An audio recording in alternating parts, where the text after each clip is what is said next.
Hello and welcome to part B of this video series on the IDA Consultants review of the Regulation of Advanced Therapy Medicinal Products, or ATMPs, recorded in February 2010.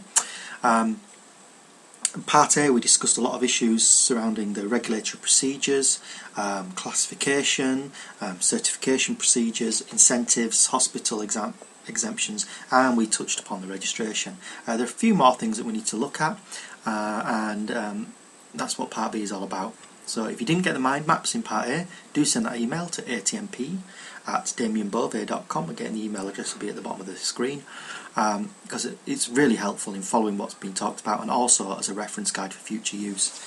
So without further ado, let's push on with part B, and we'll be discussing clinical trials, translational periods, etc, etc.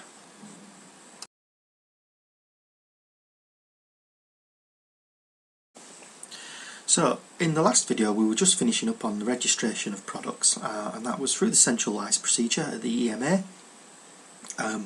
Again, registration is provided by the CHMP in the usual format.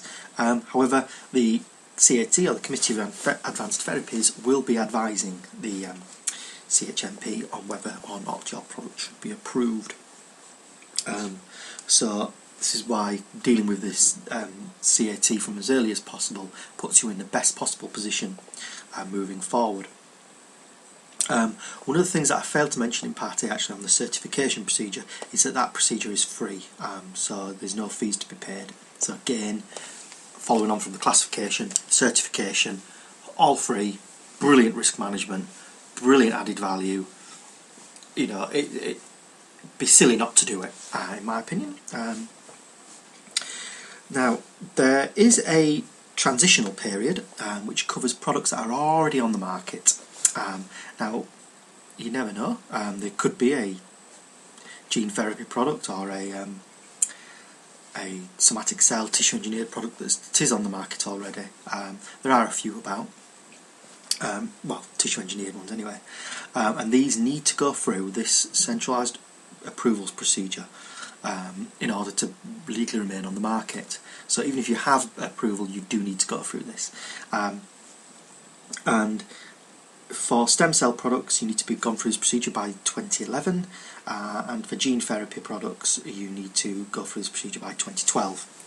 So you do need to get on with that quite quickly. Now, with any technology, you are going to require a clinical trials. And clinical trial approval is in the usual format of your local regulatory authority. There will be a greater focus on the CMC, or the manufacturing quality aspects of your proposal than with a lot of other technologies. And there are specific national regulations that you need to consider. If you are doing a multinational trial, it would be a good idea to go through the voluntary harmonisation process, which means that the regulatory authorities for the trials across different regions work together somewhat to give you approval. So you need to only go through one to get approval across many regions, which can be very hugely beneficial in terms of time saving.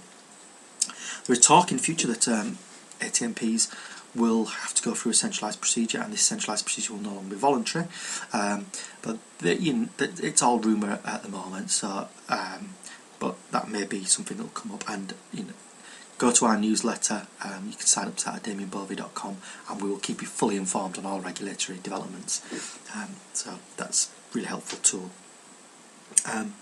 Now, with the advanced therapy medicinal products, risk-benefit is going to be much more important than in a lot of other technologies.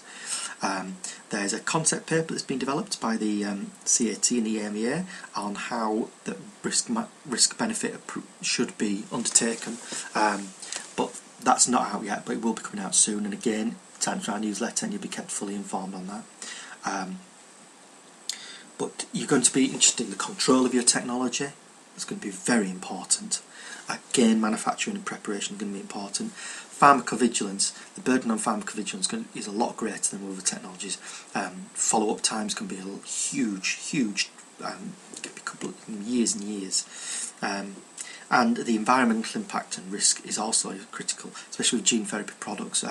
Shedding of genetic material from the patient is going to be of critical importance.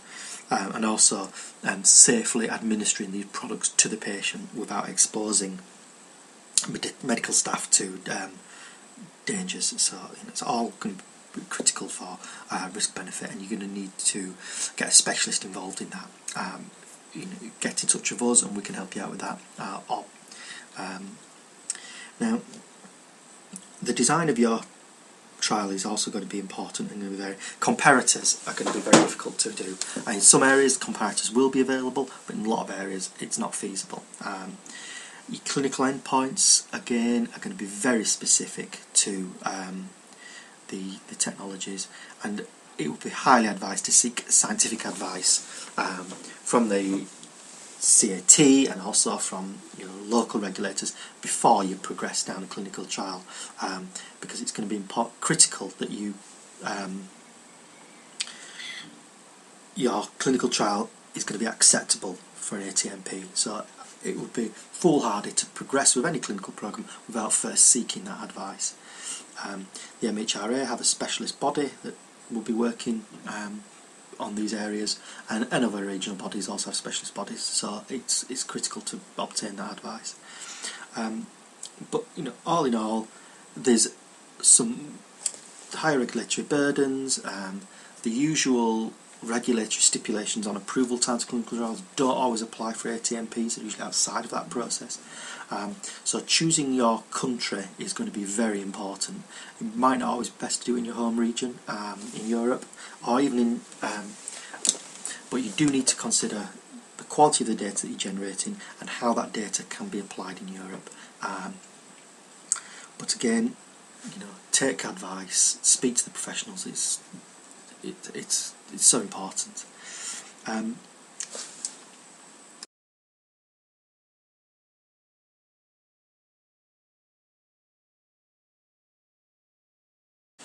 Now, I'm going to give you some information on the preclinical and safety for cell-based systems. I'll go through this quite quickly. It's very complicated, and again you need proper advice.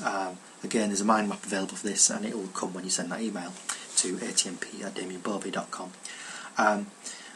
The regulations of the preclinical, it's always the case. It's on a case-by-case basis. There's no overriding rules.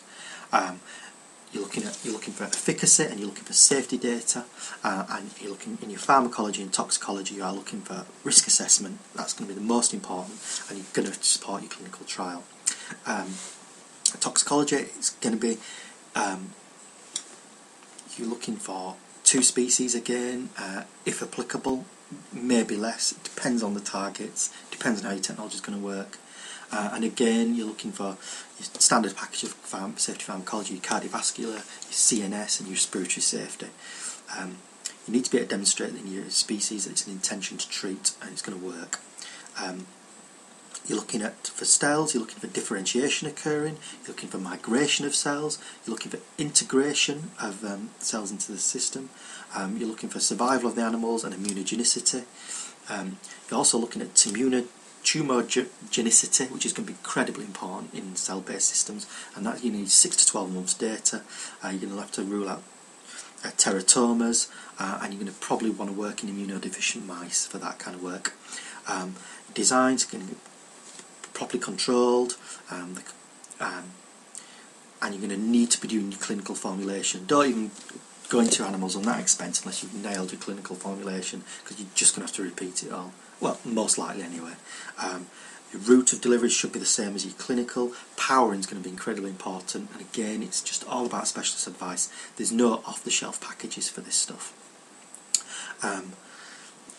Your dosing is going to be, you're looking at no observable adverse event levels. Your dose-limiting toxicity, you're going to want repeat dosing that matches your clinical status, so it could be the length of effect. So you need to be aware of that. Your duration is going to be the same as clinical. Also, you've got to think about your recovery period. There's a lot more. I'm going to put a part 3 up to cover all this, so go to part 3, get the mind maps, and I'll speak to you in a second.